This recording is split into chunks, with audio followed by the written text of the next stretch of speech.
सनाम को जोहार तिहिंगा वीडियो रे दोñ लय बोना उका दो बारहेट विधानसभा टोठा रे हिजुक कान लबरी पंचायत तरी रे छोटा उदली आतु और नोआ आतुर दो विशेषकर पहाड़िया को मेना कुआ और नुकुआ हालत मुहिम दो अडिगी मुश्किल गिता कुआ चेदा जे आको आतु खोज बाजार चला से डॉक्टर ठे चला लगी हर डहार बनुआ सावते उका दा ᱧᱩ रिया सुविधा उनका बनु तकुआ और उनका लेकाते नुकु झरना रिया दा को ᱧᱩᱭᱮᱫ कना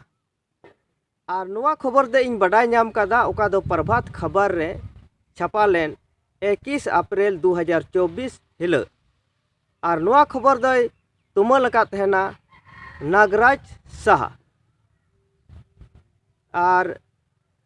नुया खबर लेकाते इन हो नुआ वीडियो बनावें कना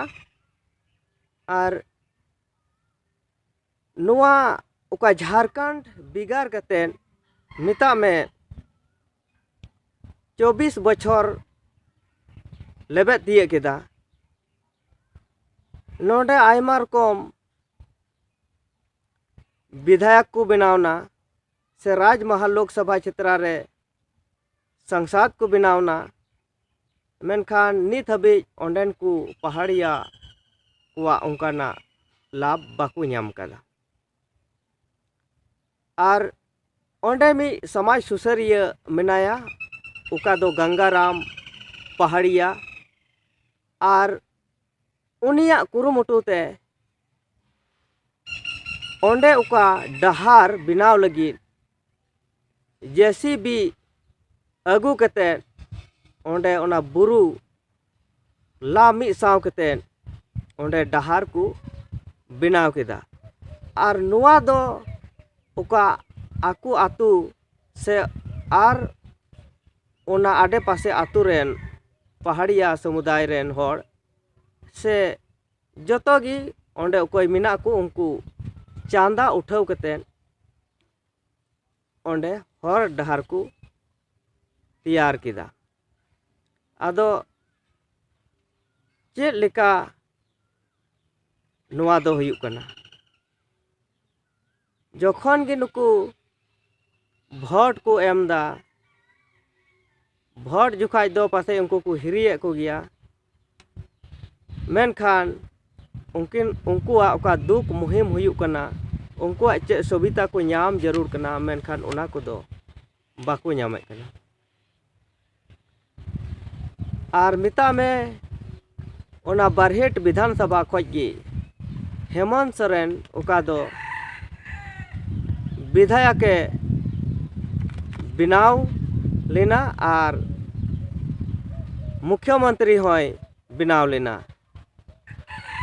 मेनखान ओंडेन को होड़ा दुख मुहिम नितो हो अडी बड़ी गे मेना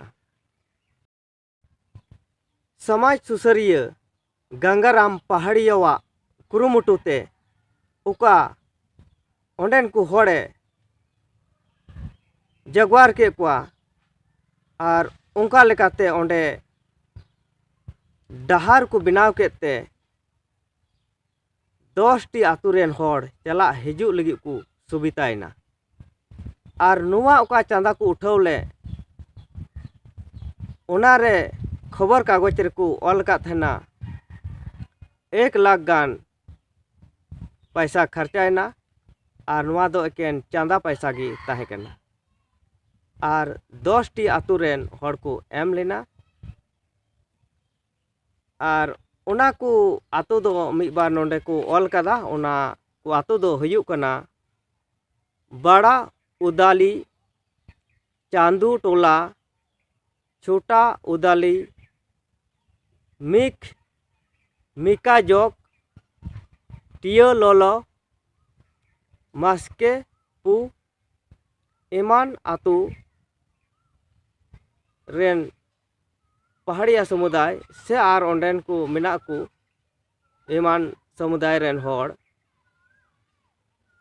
ओड़ा कुरुमुटुते ओना को बनाव किदा आदो ठीक गया ना वीडियो दो नोडेगिन मुचादेद कना मा सनाम को जोहार।